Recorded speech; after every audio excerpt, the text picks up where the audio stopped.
How to test the networking responsiveness from developer settings on the iPhone 16 series.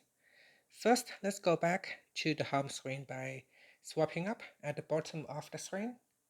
Then on the home screen, tap on settings. Now from the settings page, we then scroll down and at the bottom, tap on developer.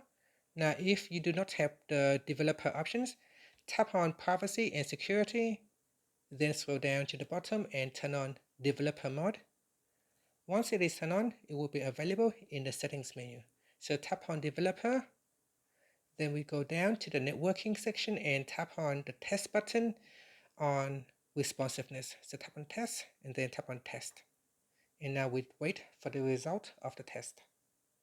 And here on my device, the result come back as low 21 RPM. Now if you read this, it said that responsiveness measures the quality of your network by the number of round trips completed per minute under working conditions. So if you tap on the learn more button, there will be more descriptions and explanation about this feature. And that's it. After that, you can swipe up to return back to the home screen. Thank you for watching this video. Please like and subscribe to my channel for more videos.